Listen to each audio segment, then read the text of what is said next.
Hello students, स्वागत है आप सभी का प्रीलिम्स 2023 के क्वेश्चन एंड आंसर सीरीज में। स्टूडेंट्स, अगर हम बात करें इस सीरीज के बारे में तो इस सीरीज के अंदर हमने आपका जो करंट अफेयर्स के जो टॉपिक हैं पिछले 1 ईयर के वो सब इंक्लूड किए हैं। आपका जो स्टैटिक पार्ट है उसको भी अच्छे से रिवाइज कर सकें, हर एक टॉपिक को वो सब भी यहाँ पे इंक्लूड किया गया है, हर एक सब्जेक्ट का जो स्टैटिक पार्ट है।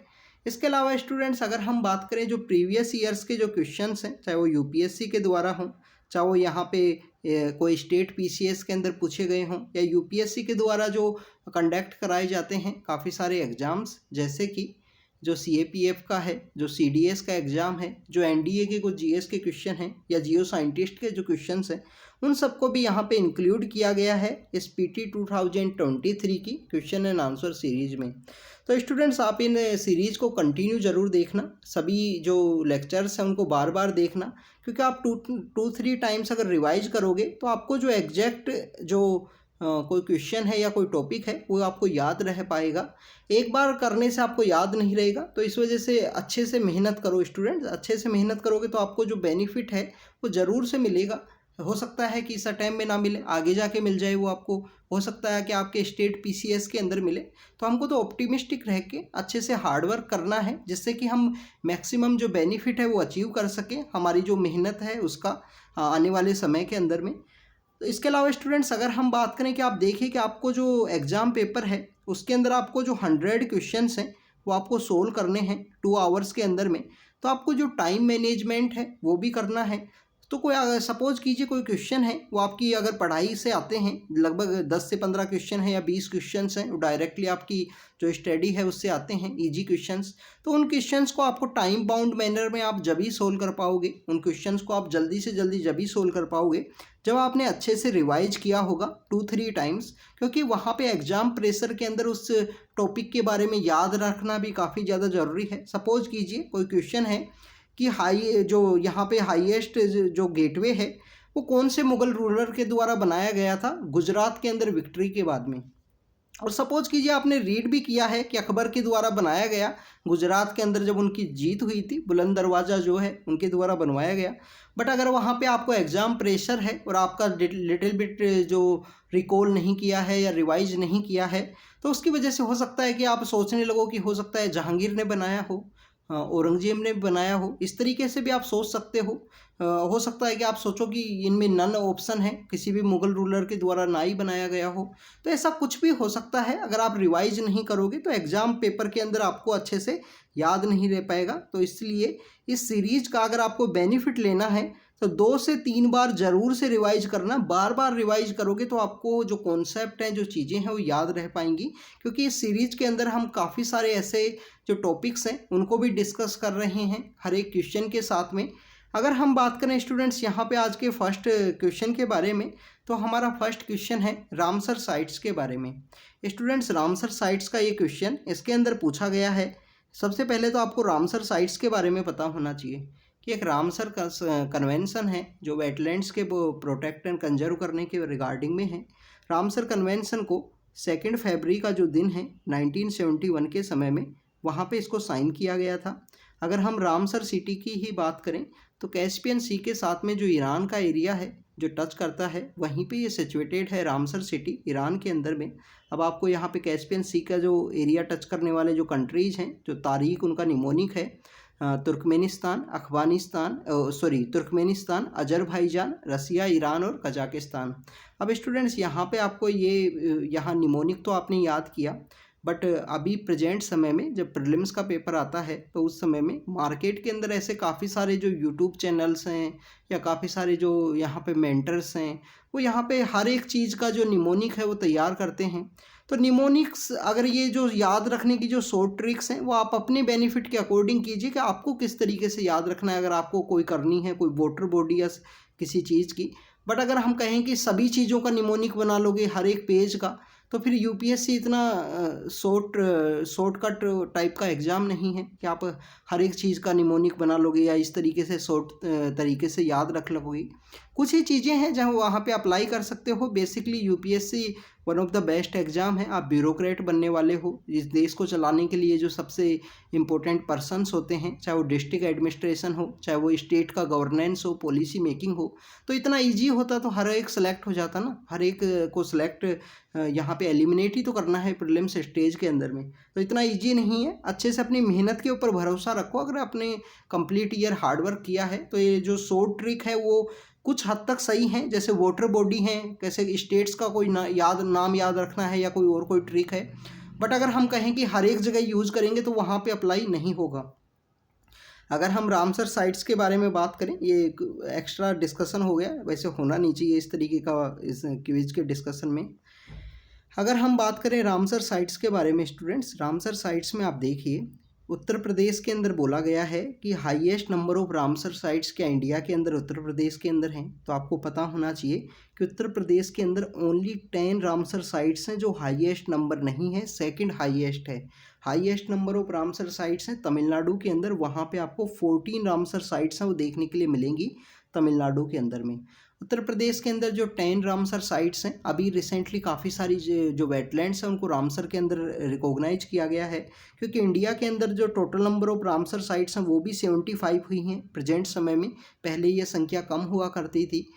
अगर हम बात करें उत्तर प्रदेश में तो आपको वहाँ पे जो भखीरा वेटलैंड है जो कि संत कबीर नगर के अंदर है, हैदरपुर है जो वेस्टर्न पार्ट आपको हस्तिनापुर का जो वाइल्ड लाइफ सेंचुरी है उसी के अंदर देखने के लिए मिलेगा, बिजनौर डिस्ट्रिक्ट के अंदर में।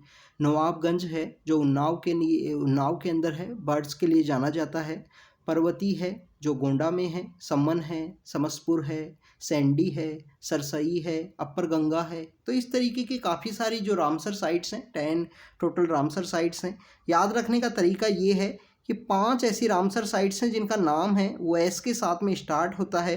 तो आप यहाँ पे एलिमिनेट करना हो या अगर आपने 2-3 बार रीड करोगे तो यहाँ पे मैच द कॉलम अगर आएगा तो आप वहाँ पे इसको यूज़ कर पाओगे। 2022 का जो प्रीलिम्स का पेपर था उसके अंदर भी हरीके और होकेरा वेटलैंड है, जो हरीके तो पंजाब के अंदर है, होकेरा जो वेटलैंड है जो आपको जम्मू एंड कश्मीर के अंदर जो प्रेजेंट समय में यूनियन टेरिटरी है वहाँ पे है। तो इस तरीके से जो सिमिलर नेम वाले जो वेटलैंड्स हैं, जो प्लेसेज हैं, उनका भी नाम आपको पता होना चाहिए। सेकंड यहाँ पे बोला गया है कि रामसर साइट हैं वो हर एक स्टेट के अंदर इंडिया में सिचुएटेड हैं। अब देखिए कि 75 तो हैं और हर एक स्टेट के अंदर, बट इनका प्रेजेंस आपको नहीं देखने के लिए मिलता है। जैसे कि आप देखिए, अगर हम बात करें सिक्किम है, सिक्किम के अंदर कोई रामसर साइट नहीं है। अगर हम बात करें मेघालय है, मेघालय के अंदर भी कोई रामसर साइट नहीं है। जो तेलंगाना है उसके अंदर भी नहीं है। अरुणाचल प्रदेश है उसके अंदर भी कोई रामसर साइट नहीं है। तो ऐसे हमारे काफ़ी सारे ऐसे स्टेट्स हैं जिनके अंदर रामसर साइट नहीं है। तो दोनों स्टेटमेंट यहाँ पे इनकरेक्ट होंगे और डी यहाँ पे आंसर होगा फर्स्ट क्वेश्चन का। आपको स्टेट्स वाइज जो रामसर साइट्स हैं उनके बारे में ज़रूर से पता होना चाहिए। आप अपने अपने स्टेट की बेसिकली अपने स्टेट की तो आपको कम से कम याद ही होनी चाहिए, और इसके अलावा सभी इन स्टेट्स की जो रामसर साइट्स हैं उनको प्रैक्टिस कीजिए, रफ मैप बना के प्रैक्टिस करना बार बार, जिससे आपको अच्छे से याद हो पाएँ। नेक्स्ट अगर हम बात करें, नेक्स्ट यहाँ पे स्टूडेंट्स बोला गया है कि एक टेम्पल आर्किटेक्चर के कुछ कैरेक्टरिस्टिक फीचर हैं उनको बताया गया है, और उसके अंदर ये पूछा है कि इनमें से कौन सा जो टेम्पल आर्किटेक्चर है उसको ये बेसिकली शो करते हैं, कौन सी स्कूल ऑफ टेम्पल आर्किटेक्चर है उसको शो करते हैं। तो आप देखिए कि यहाँ पे डिवॉइड ऑफ कार्विंग है, कार्विंग आपको नहीं देखने के लिए मिलेगी। हमने देखा था कि उड़ीसा स्कूल के अंदर में, जो उड़ीसा स्कूल है उसके अंदर आपको देखने के लिए मिलेगा कि आउटसाइडर है, जो एक्सटीरियर पार्ट है वो यहाँ पे लेविसली डेकोरेटेड होगा, कार्विंग आपको देखने के लिए मिलेगी, और इंटीरियर कम्प्लीटली प्लेन होगा। फिर हमने देखा जो खजुराहो के हैं, जहाँ पे इरोटिक जो स्कल्पचर हैं वो आपको देखने के लिए मिलती हैं। वात्स्यायन की जो कामासूत्रा बुक है उसके ऊपर बेस हैं और सैंडस्टोन के वो बने हुए हैं। तो वो खजुराहो स्कूल के अंदर आपको देखने के लिए मिलेगा कि खजुराहो स्कूल के अंदर में वहाँ पे जो इंटीरियर एंड एक्सटीरियर दोनों ही डेकोरेटेड हैं। और ये जो डिवॉइड ऑफ कार्विंग है ये आपको कहाँ पे, जो सोलंकी स्कूल ऑफ जो गुजरात के अंदर डेवलप था सोलंकी रूलर्स के द्वारा, उस सोलंकी स्कूल के अंदर आपको देखने के लिए मिलेगा। यहाँ पे आपको देखने के लिए मिलेगा कि सोलंकी स्कूल के अंदर ही जो गर्भगृह है वो यहाँ पे मंडपा के साथ कनेक्टेड रहेगा, इंटरनली और एक्सटर्नली दोनों ही तरीके से। इसके अलावा स्टूडेंट्स वहाँ पे प्रेजेंस ऑफ स्टेप वॉल हैं वो भी आपको देखने के लिए मिलेंगी कि स्टेप वॉल्स हैं वो वहाँ पे बनी हुई हैं जिनको सूर्य कुंड के नाम से जाना जाता है। इसके अलावा वैरायटी ऑफ मटेरियल है वो यूज़ किया गया है, सैंडस्टोन है, ब्लैक बेसाल्ट है, ग्रे बेसाल्ट है, सॉफ्ट मार्बल है, उन सबको यूज किया गया है। मैक्सिमम जो टेम्पल्स हैं वो ईस्टर्न फेसिंग आपको देखने के लिए मिलेंगे। उसके बिहाइंड का रीज़न ये है कि जब इक्विनॉक्स का जो समय होता है, इक्विनॉक्स का समय कब आता है ये आप बताना कमेंट सेक्शन के अंदर। जब इक्विनॉक्स का जब समय आएगा, अब ये टॉपिक क्यों पूछा आपसे इक्विनॉक्स के समय के बारे में। एक टॉपिक हमने जीरो शैडो डे के बारे में डिस्कस किया था, जीरो शैडो डे के बारे में, और वो जीरो शैडो डे है वो भी साल के अंदर 2 बार ऑब्जर्व किया जाता है, जो हमने क्विज नंबर 1 के अंदर डिस्कस किया है। तो स्टूडेंट्स ईस्टर्न फेसिंग है कि इक्विनॉक्स के समय में यहाँ पे जो सनरेज हैं वो डायरेक्टली यहाँ पे जो सेंट्रल श्राइन है उसके ऊपर गिरें। कुछ सोलंकी स्कूल के कुछ एग्जाम्पल अगर हम लें तो सोलंकी स्कूल के एग्जाम्पल आपको जो मोदेरा का जो सन टेम्पल है, जो भीमा फर्स्ट है सोलंकी डायनेस्टी के रूलर, उनके द्वारा इसको बनवाया गया है, तो वो इसका यहाँ पे एग्जाम्पल है। इसके अलावा अगर हम बात करें उड़ीसा स्कूल, उसके बारे में हमने देखा कि उड़ीसा स्कूल के अंदर बाहर का जो हिस्सा है वो कार्विंग देखने के लिए मिलेगी। खजुराहो के अंदर बाहर और अंदर जो इंटरनल और एक्सटर्नल दोनों ही पार्ट है वहाँ पे लेविसली डेकोरेटेड है। खजुराहो स्कूल के अंदर आपको जो केंद्रीय महादेव का जो मंदिर है चंदेला रूलर्स के द्वारा बनवाया गया है, कल ही हमने इसको डिस्कस किया था। और विजयनगर की अगर हम बात करें, यहाँ पे आपको कल्याणा मंडपा नाम का जो कॉन्सेप्ट है वो देखने के लिए मिलेगा। विजयनगर के अंदर क्या मिलेगा, कल्याणा मंडपा, और ये कल्याणा मंडपा डिवाइन मैरिज के लिए यूज किया जाता है। प्रीलिम्स 2018 के अंदर में 19 के अंदर में इस क्वेश्चन को पूछ लिया गया था यूपीएससी के द्वारा कि कल्याणा मंडपा का जो कॉन्सेप्ट है वो कौन से टेम्पल आर्किटेक्चर के अंदर आपको देखने के लिए मिलता है। तो वो विजयनगर स्कूल ऑफ जो टेम्पल आर्किटेक्चर है जो उसके अंदर देखने के लिए मिलेगा। विजयनगर की अगर हम बात करें, 4 डायनेस्टीज़ हैं जिन्होंने यहाँ पे रूल किया है, सुलवा है, तुलवा है, अरिविडू है, और एक आप बताना। इसके अलावा विजयनगर हरिहर एंड बुक्का नाम के 2 राजा भाई हुआ करते थे। 1336 के समय इसको इस्टेब्लिश किया गया था सदर्न इंडिया के अंदर में। हम्पी इनकी कैपिटल हुआ करती थी। तो ये आपको विजयनगर के बारे में पता होना चाहिए। तो यहाँ पे जो सोलंकी स्कूल है वो राइट आंसर है। रानी की वाव जो है वो भी सोलंकी स्कूल की एक, सोलंकी जो डायनेस्टी है उसी की एक रानी हुआ करती थी, उनके द्वारा बनवाया गया था उसको, जो मेहसाणा के अंदर है, गुजरात के पाटन के अंदर, गुजरात के अंदर। नेक्स्ट अगर हम बात करें स्टूडेंट, नेक्स्ट यहाँ पे बात की गई है कि परम 800 है, सिवाय है, प्रत्युष है, मिहिर है। ये कभी कभी ये जो टर्म है वो न्यूज़ के अंदर देखने के लिए मिलती हैं। अब ये क्या हैं, अगर आपने स्टडी की है ठीक ठाक तरीके से तो स्टूडेंट्स ये जो हैं प्रत्युष है, मिहिर है, ये इंडिया के सुपर कंप्यूटर्स हैं। और ये आपको इनकी जो प्रेजेंस है, जैसे मिहिर है, प्रत्युष है, मिहिर तो नोएडा के अंदर सिचुएटेड है हमारे वेदर फोरकास्टिंग के लिए। जो प्रत्युष है वो पुणे के अंदर है, इंडियन इंस्टीट्यूट ऑफ जो ट्रॉपिकल मैनेजमेंट है उसके रिगार्डिंग में, तो वहाँ पे पुणे के अंदर सिचुएटेड है। अगर हम बात करें जो सुपर कंप्यूटिंग मिशन है इंडिया के अंदर, ये 2016 के समय से न्यूज़ में है। और जो मीटी मिनिस्ट्री है, ministry of electronics and information technology है, उसके द्वारा ये जो सुपर कंप्यूटिंग मिशन है उसको चलाया गया था। इसके अंदर इंडियन इंस्टीट्यूट ऑफ साइंस का जो है IISc, उसके द्वारा जो टेक्निकल सपोर्ट है वो दिया गया है।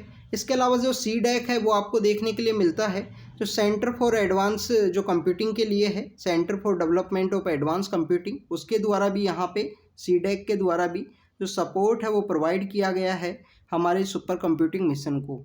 तो स्टूडेंट्स ये बेसिकली सुपर कंप्यूटिंग मिशंस के बारे में था। हमारा जो सुपर कंप्यूटर्स हैं उनको डेवलप करना है, इंडिया का मेन मोटिव यही है इसके अंदर में।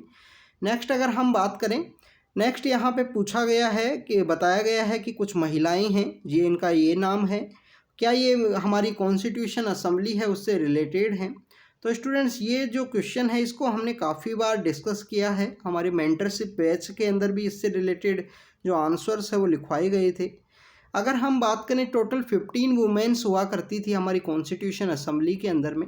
और अगर आपको ये नाम नहीं पता है तो गूगल करना आप, और गूगल करने के बाद में जहाँ पे भी आपका जो भी बुक है कॉन्स्टिट्यूशन असेंबली वो चैप्टर है, उसके ही मार्जिन के ऊपर उसको लिख लेना उन नाम्स को, ये मार्जिन के ऊपर या कहीं ना कहीं, जिससे आप उनको जब भी रीड करोगे तो आपको वो मेमोराइज हो सके और आप उनको याद कर सको। हो सकता है कि हमारे मेंस के अंदर क्वेश्चन पूछ लिया जाए कि contribution of Indian womens in the constitution framing के अंदर में, तो आपको ये नाम्स जो हैं वो कोट करने पड़ेंगे। तो यहाँ पे आपको पता होना चाहिए। तो दक्षयानी वेलायुधन है, ये बेसिकली जो शेड्यूल कास्ट है उससे बिलोंग करने वाली महिला थी और पहली ओनली शेड्यूल कास्ट से बिलोंग करने वाली महिला हैं जो आपको कॉन्स्टिट्यूशन असेंबली है उसके अंदर देखने के लिए मिलेंगी। नेक्स्ट है बेगम एजाज रसूल हैं। बेगम रसूल के नाम से इनको पॉपुलरली से जानते हैं। स्टूडेंट्स, जो जनरल सीट हुआ करती थी उस समय तो आप देखिए कि सेपरेट इलेक्टोरेट का कॉन्सेप्ट हुआ करता था, तो ये जनरल सीट से इन्होंने अपना जो इलेक्शन है वो इन्होंने अपना इलेक्शन वहाँ से जीत के आए थे। ये इनसे रिलेटेड इम्पोर्टेंट इन्फॉर्मेशन है। उषा मेहता की बात करें तो क्विट इंडिया मूवमेंट जो है 1942 के समय जो क्विट इंडिया मूवमेंट जो 9 अगस्त को स्टार्ट किया गया था ग्वालियर टैंक से जो मीटिंग होती है उसके बाद में, तो उषा मेहता उस समय में जो सीक्रेट रेडियो है वो इनके द्वारा चलाया गया था और ये कॉन्स्टिट्यूशन असेंबली के अंदर नहीं थे। अगर कॉन्स्टिट्यूशन असेंबली के अंदर और महिलाओं की बात करें तो अम्मू स्वामीनाथन हैं, एनी नाम की एक महिला हैं, वो भी आपको देखने के लिए मिलती हैं। राजकुमारी अमृत कौर हैं। राजकुमारी अमृत कौर तो उसके बाद में पहली इंडियन जो फर्स्ट कैबिनेट जो पोस्ट है वो भी उनके द्वारा होल्ड की गई थी कैबिनेट मिनिस्टर के रूप में। हेल्थ का जो पोर्टफोलियो है इनको अलॉट किया गया था फर्स्ट कैबिनेट के समय में। बट यहाँ पे आपको याद रखना चाहिए कि जो हमारी इंटरिम गवर्नमेंट बनी थी उसके अंदर राजकुमारी अमृत कौर या किसी भी महिला को जो पावर है वो नहीं दी गई थी। राजकुमारी अमृत कौर को जो पावर है वो फर्स्ट कैबिनेट के अंदर दी गई है, इंटरिम गवर्नमेंट के अंदर नहीं दी गई थी, ये आपको पता होना चाहिए।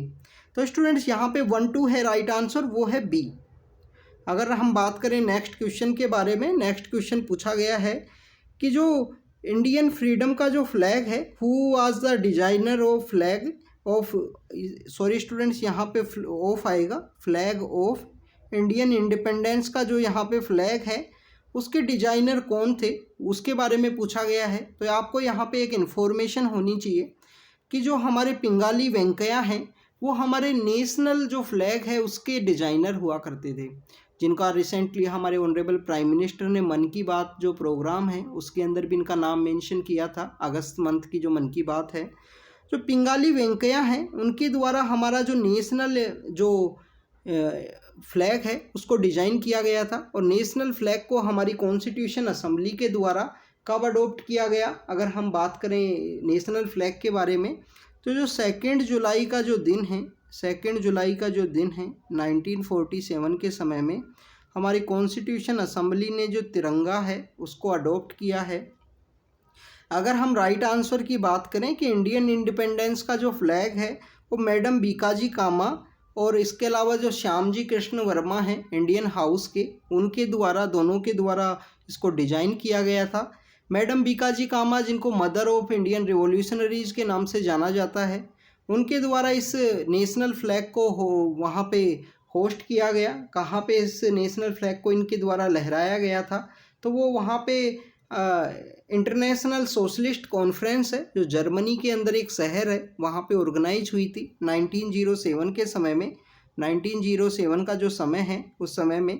और मैडम बीकाजी कामा के द्वारा जो फ्लैग है वो वहाँ पे इनके द्वारा लहराया गया था, इंडियन इंडिपेंडेंस का फ्लैग। उसके ऊपर बेसिकली जो आपको वंदे मातरम है वो आपको देखने के लिए मिलेगा कि वंदे मातरम लिखा हुआ है मैडम बीकाजी कामा के समय का जो फ्लैग है।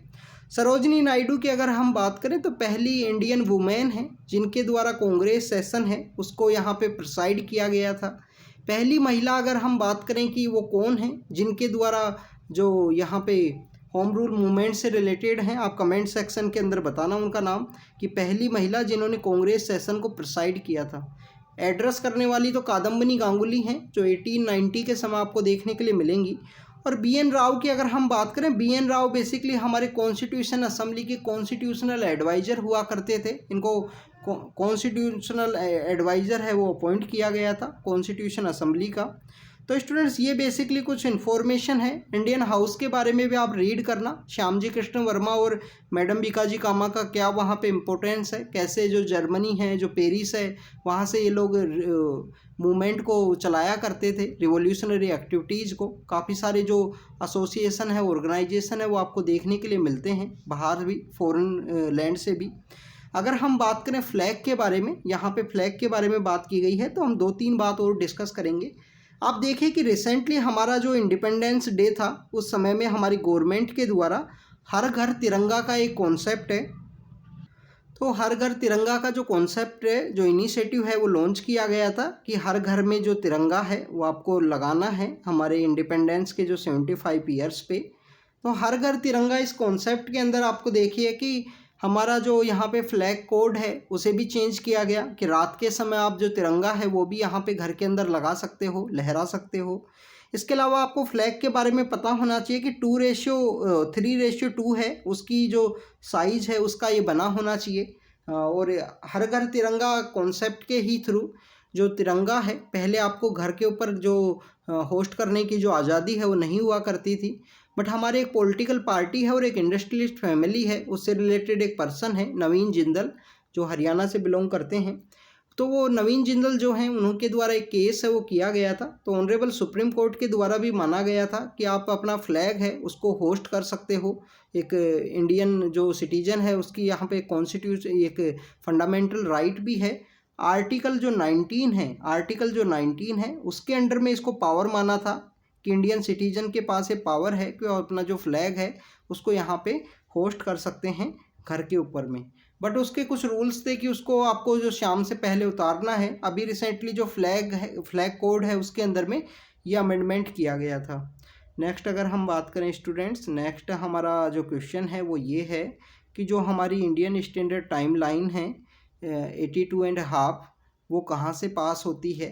तो जिन जिन स्टेट से वो पास होती है उसमें से कौन से स्टेट हैं जो कोस्टल स्टेट हैं और कितने स्टेट हैं वो लैंडलॉक हैं। अब ये क्वेश्चन काफ़ी इंटरेस्टिंग है। ऐसा ही सिमिलर क्वेश्चन यूपीएससी के द्वारा अभी रिसेंटली 2-3 एग्ज़ाम्स हैं उनके अंदर डायरेक्टली या इनडायरेक्टली पूछा गया है। एक क्वेश्चन तो ये पूछ लिया गया कि जो आप जो ट्रॉपिक ऑफ कैंसर है उससे आप जा रहे हो, गुजरात से आपने स्टार्ट की अपनी जर्नी और आप ये नॉर्थ ईस्ट तक गए हो, तो कितने स्टेट यहाँ पे कोस्टल हैं, कितने लैंडलॉक हैं। एक क्वेश्चन तो ये पूछा गया था। दूसरा क्वेश्चन आप देखिए कि इस तरीके से पूछा गया कि कोई पर्सन है उसको यहाँ से गुजरात के लिए या उड़ीसा के लिए जाना है, तो कौन कौन सी जो वेजिटेशन है, ड्राई है, सेमी अरिड है, कैसी कैसी जो वेजिटेशन है वो उसको देखने के लिए मिलेंगी। लास्ट में जो मैंग्रोव्स आपको देखने के लिए मिलेंगे, क्योंकि आप देखिए कि आप उड़ीसा का जो ईस्टर्न पार्ट है वहाँ पे भीतरकनिका है, भीतरकनिका के अंदर जो मैंग्रोव्स हैं वो पाए जाते हैं। तो इस तरीके के जो क्वेश्चंस हैं वो यहाँ पे पूछे जाते हैं अभी रिसेंटली यूपीएससी के द्वारा। तो इसीलिए इंडियन स्टैंडर्ड टाइम के बारे में हम यहाँ पे क्वेश्चन है वो यहाँ पूछा गया है। तो आप देखिए कि यहाँ पे आपको पता होना चाहिए कि जो इंडियन स्टैंडर्ड टाइम लाइन है वो उत्तर प्रदेश से निकलती है, मिर्ज़ापुर नाम की जो जगह है वो उसके पास से। फिर आपको मध्य प्रदेश के अंदर देखने के लिए मिलेगी। उसके बाद में आपको छत्तीसगढ़ के अंदर देखने के लिए मिलेगी कि छत्तीसगढ़ से भी पास होती है। फिर आप देखिए कि उड़ीसा है, उड़ीसा से भी ये पास होती है। और उड़ीसा के बाद में जो हमारा आंध्र प्रदेश है उससे भी ये पास होती है, जो आंध्रा का जो रीजन है उससे भी ये पास होती हैं। अब आप ये देखिए कि जो उड़ीसा और आंध्रा हैं ये तो बेसिकली कोस्टल स्टेट हुए, तो दो तो कोस्टल स्टेट हैं, तो क्या तो बी होगा क्या डी होगा। फिर इसके अलावा जो 3 स्टेट हैं वो लैंडलॉक हैं, क्योंकि उत्तर प्रदेश भी लैंडलॉक है, तो वहाँ से जो नेपाल है वो आपको देखने के लिए मिलता है, उत्तराखंड आपको देखने के लिए मिलता है इसके टच में, तो ये लैंडलॉक है। मध्य प्रदेश अल्टीमेटली लैंडलॉक है, छत्तीसगढ़ भी आपको लैंडलॉक देखने के लिए मिलता है। तो 2 और 3 है, तो यहाँ पे जो राइट आंसर होगा वो बी आंसर होगा। इस तरीके से प्रिपेयर जरूर करना। ट्रॉपिक ऑफ कैंसर को भी आप देखना कि कौन कौन से स्टेट से पास होती है, कौन कौन सी वेजिटेशन आपको देखने के लिए मिलेगी, और वहाँ पे आप ये भी देखना कि कौन से स्टेट लैंडलॉक हैं, कौन से स्टेट वहाँ पे कोस्टल स्टेट हैं, उसके बारे में भी आपको पता होना चाहिए। नेक्स्ट अगर क्वेश्चन की बात करें, नेक्स्ट क्वेश्चन पूछा गया है कि जो हमारी कॉन्स्टिट्यूशन असेंबली है उसके रिगार्डिंग में, तो क्या constitution assembly fully sovereign body हुआ करती थी। बिल्कुल स्टूडेंट्स, अपने जो इंटीरियर जो यहाँ पे अफेयर्स हैं उनको डील किया जाता था उनके द्वारा फ्रीली उनको, वो कोई भी जो अर्लियर जो ब्रिटिश रूल एंड रेगुलेशन है उसको अमेंड कर सकती थी कॉन्स्टिट्यूशन असेंबली। क्या कॉन्स्टिट्यूशन असेंबली यहाँ पे इंडिया के फर्स्ट पार्लियामेंट के रूप में काम किया था। तो स्टूडेंट्स, जो ड्यूल वर्क है वो यहाँ पे कैरी आउट किया गया था कॉन्स्टिट्यूशन असेंबली के द्वारा। यहाँ पे राजेंद्र प्रसाद हैं वो इसको हेड किया करते थे। जब ये लेजिस्लेचर के रूप में आती तो जो हमारे मालवकर साहब हैं उनके द्वारा इसको हेड किया जाता था कॉन्स्टिट्यूशन असेंबली को, जीवी मावलंकर जो हैं उनके द्वारा। तो यह हमारी कुछ कॉन्स्टिट्यूशन असेंबली के रिगार्डिंग की इन्फॉर्मेशन है। तो दोनों स्टेटमेंट यहाँ पे करेक्ट हैं, और ये फर्स्ट पार्लियामेंट के रूप में भी काम की थी हमारी कॉन्स्टिट्यूशन असेंबली 26 नवंबर को जो 1949 है उसको हमारा कॉन्स्टिट्यूशन है वो अडोप्ट किया गया। कभी कभी क्वेश्चन ये भी पूछ लिया जाता है कि कॉन्स्टिट्यूशन अडोप्ट होने के बाद में क्या कॉन्स्टिट्यूशन असेंबली मिली थी या नहीं मिली थी। तो इसके बाद में भी आपको एक दिन और है 1950 को, क्योंकि हमारा पहला जो रिपब्लिक डे है वो हमने 26 जनवरी 1950 को सेलिब्रेट किया था। तो उससे जस्ट पहले हमारी कॉन्स्टिट्यूशन असेंबली है वो वहाँ पे मीट होती है, सभी लोगों के द्वारा साइन किए गए थे। तो उसके बाद में भी आपको जो एक मीटिंग है वो देखने के लिए मिलती है। 1950 में जो 26 जनवरी को क्यों सेलिब्रेट किया गया रिपब्लिक डे, उसके बिहाइंड में हिस्टोरिकल इन्फ्लुएंस है 1929 का जो लाहौर का कांग्रेस सेशन, जो पूर्ण स्वराज जो वहाँ पे अडॉप्ट करने की बात की गई थी 26 जनवरी को सभी डिस्ट्रिक्ट्स के अंदर सेलिब्रेट किया जाएगा पूर्ण स्वराज। तो उसी वजह से हिस्टोरिकल इन्फ्लुएंस की वजह से यहाँ पे 1950 को रिपब्लिक डे है वो सेलिब्रेट किया गया था। इस साल 2023 का जो हमारा रिपब्लिक डे है उस पर हमारे आपको ये पता होना चाहिए कि हमारे जो चीफ गेस्ट थे वो कौन से कंट्री से थे। तो आपको इजिप्ट का पता होना चाहिए। इजिप्ट और इंडिया में क्या सिमिलरिटी है, वहाँ पे एक नाइल रिवर है वो फ्लो करती है, इंडिया में गंगा जैसे फ्लो करती है वैसे ही नाइल नदी काफ़ी बार न्यूज़ के अंदर में थी। वहाँ पे स्वेज कैनाल भी काफ़ी ज़्यादा न्यूज़ के अंदर में था पिछले 1-2 साल के अंदर में। तो रेड सी का जो एरिया है, इन सब एरियाज़ को अच्छे से पढ़ो। वहाँ पे जो स्ट्रेट भी है उसको भी आपको पता होना चाहिए कि रेड सी को बेसिकली कौन सी स्ट्रेट है जो कनेक्ट करती है, उसको रीड करना आप अच्छे से। नेक्स्ट अगर हम बात करें स्टूडेंट रायसीना डायलॉग के बारे में है। रायसीना डायलॉग जो हमारी मिनिस्ट्री ऑफ एक्सटर्नल अफेयर है और इसके अलावा ऑब्जर्वर रिसर्च फाउंडेशन नाम का जो यहाँ पे एनजीओ है उसके द्वारा कंडक्ट किया जाता है, मिनिस्ट्री ऑफ फाइनेंस के द्वारा नहीं किया जाता। इंडिया का प्रीमियर कॉन्फ्रेंस है जो जियो इकोनॉमिक्स या डिप्लोमेटिक जो ग्लोबल इश्यूज हैं उनको ये डील करता है, तो ओनली वन करेक्ट होगा।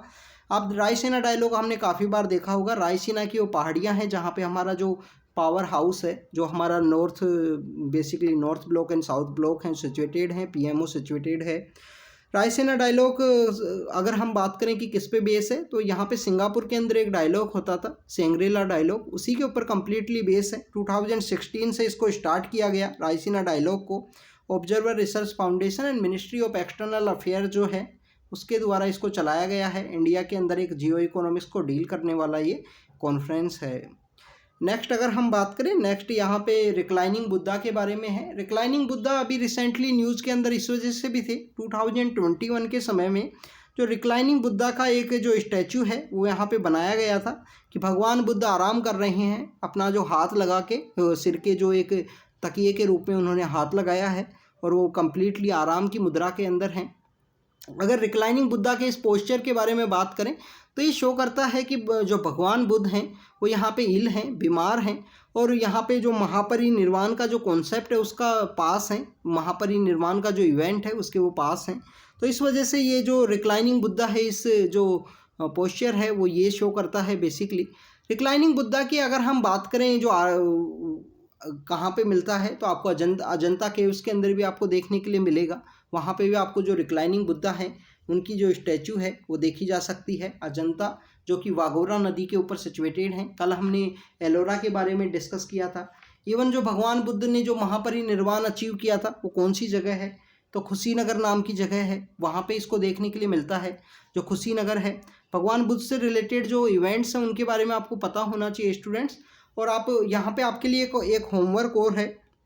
होमवर्क ये है कि भगवान बुद्ध के जो लाइफ इवेंट है ना, जैसे बर्थ है, जैसे कि उनको एनलाइटमेंट कहाँ पे हुआ, फर्स्ट सेरेमन कहाँ दिया, सारनाथ के अंदर में, महापरिनिर्वाण है जो खुशीनगर के अंदर अचीव हुआ।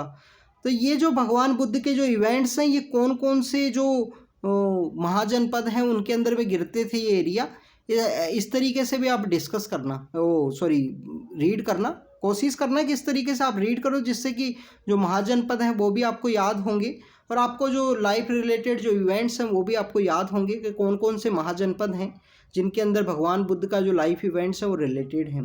वहाँ पर जो रिक्लाइनिंग बुद्धा है वो यहाँ पे महापरिनिर्वाण है, इस कॉन्सेप्ट को शो करता है। नेक्स्ट अगर हम बात करें नेक्स्ट क्वेश्चन के बारे में, नेक्स्ट क्वेश्चन है हमारे पंडिता रामाबाई के बारे में। पंडिता रामाबाई को रिसेंटली इनके बारे में हमने डिस्कस भी किया था एक वीडियो के अंदर में। पंडित रामाबाई ये पूछा गया है कि इनमें से कौन कौन सा ऐसा इवेंट है जो इनसे रिलेटेड है। तो स्टूडेंट्स अगर हम बात करें फर्स्ट फीमेल पंडिता टाइटल है वो इनको दिया गया था, बिल्कुल सही बात है कि जो पहली फीमेल जो पंडिता हैं, जो सरस्वती और जो पंडिता का जो टाइटल है पंडित रामाबाई को दिया गया था, पंडिता रामाबाई को, क्योंकि इनको ये संस्कृत के प्रोफेसर हुआ करते थे। इनको कैलकाटा यूनिवर्सिटी के द्वारा इनवाइट किया गया, इनके द्वारा अपनी जो नॉलेज है, जो डिस्कशन एंड डेलिब्रेशन है, उसके थ्रू इन्होंने शो किया। तो पंडिता और सरस्वती का जो टाइटल है वो आपको 1878 के समय में देखने के लिए मिलेगा पंडित रामाबाई को। उसके अगर हम लेटर फेज के अंदर बात करें पंडित रामाबाई को, आप देखिए कि इनके द्वारा जो आर्य महिला समाज है 1882 के समय इस्टेब्लिश किया गया है इनके द्वारा। हंटर कमीशन जो एजुकेशन का कमीशन 1882 के समय ही आया था, तो उसके सामने ये जो टेस्टिफाई करने के लिए उसके सामने ये गए थे। इनके द्वारा जो टीचर ट्रेनिंग है उसके ऊपर इनको बताया गया कि जो टीचर है उसको ट्रेनिंग की काफ़ी ज़्यादा ज़रूरत है एजुकेशन के रिगार्डिंग में। वुमेन स्कूल्स के लिए जो इंस्पेक्टर्स हैं उनकी इनके द्वारा बात की गई थी एजुकेशन सेक्टर में। इनके द्वारा शारदा सदन है जो बाद में कि मुक्ति मिशन के रूप में चेंज हुआ, जो प्रेजेंटली भी पुणे के अंदर वर्क कर रहा है, अगर आपको पता है। केसरे हिंद इनको दिया गया था, इनकी जो कम्युनिटी सर्विस है उसको देखते हुए ब्रिटिश गवर्नमेंट के द्वारा। तो ये आपको पता होना चाहिए। गांधी जी को जो केसरे हिंद है वो कब दिया गया था, और गांधी जी को जो केसरे हिंद जो दिया गया वो कहाँ की जो सर्विस है उसके रिगार्डिंग में दिया गया था, इसके बारे में आपको पता होना चाहिए। गांधी जी ने केसरे हिंद को कब रिनाउंस किया था, जो हमारे रविंद्रनाथ टैगोर हैं उन्होंने नाइटहुड को कब रिनाउंस किया, क्या जलियांवाला बाग के बाद में किया या जो नॉन कोऑपरेशन मूवमेंट था उस समय में किया, या आप कमेंट सेक्शन के अंदर बताना ज़रूर, क्योंकि आपको ये इन्फॉर्मेशन होना ज़रूरी है। यह हमारे मॉडर्न हिस्ट्री के जो इवेंट्स हैं उनसे रिलेटेड भी है। जलियांवाला बाग भी देखिए अभी रिसेंटली न्यूज़ के अंदर में था। क्या सत्यशोधक समाज की पंडित रामाबाई उसके फाउंडर हुआ करते थे क्या? तो सत्यशोधक समाज तो आपको 1873 के समय में जो उस समय में जो ज्योतिराव फुले हैं उनके द्वारा स्टार्ट किया गया था Satyashodhak Samaj. First girl child school है जो 1878 के समय ही जो फूले कपल्स हैं, जिसमें सावित्रीबाई फूले भी हैं, जिनको पहली महिला टीचर का जो टाइटल है गूगल डूडल हर बार शो करता है 6 जनवरी को जब उनका डे सेलिब्रेट किया जाता है उस दिन। तो सावित्रीबाई फूले के द्वारा और जो ज्योतिराव फूले हैं इन फूले कपल्स के द्वारा स्टार्ट किया गया था। सत्यशोधक समाज भी उन्हीं के द्वारा 1873 के समय चलाया गया था। तो ये जो फर्स्ट फीमेल जो पंडिता का टाइटल है वो ओनली वही करेक्ट है पंडिता रामाबाई के बारे में। तो ये पंडिता रामाबाई के बारे में था, जो भी इन्फॉर्मेशन है उसको हमने डिस्कस किया। आप स्टूडेंट्स अच्छे से अगर स्टडी करोगे तो आपको देखें कि ये क्वेश्चंस के थ्रू ही आपका जो काफ़ी सारी जो नॉलेज है, अगर आपने थोड़ी बहुत भी पढ़ाई कर रखी होगी ना, तो वो भी आपका यहाँ पे कवर हो जाएगा। आप जाके उनको बार बार रीड करोगे, क्योंकि पंडित रामाबाई है तो उसके थ्रू आप यहाँ पे आप सत्यशोधक समाज को भी एक बार रीड करोगे, फर्स्ट गर्ल चाइल्ड स्कूल को भी रीड करोगे। तो ऐसे काफ़ी सारे जो टॉपिक्स हैं वो कवर होंगे इस क्विज डिस्कशन के थ्रू। तो रेगुलरली रीड और रिवाइज कीजिए, और आपके जो स्टूडेंट्स जो फ्रेंड्स हैं जो यूपीएससी की तैयारी कर रहे हैं उनको भी आप शेयर कर सकते हो। अगर आपको रियली इससे बेनिफिट हुआ है तो इस क्विज को आप उनसे शेयर कर सकते हो। तो thank you students, thank you very much.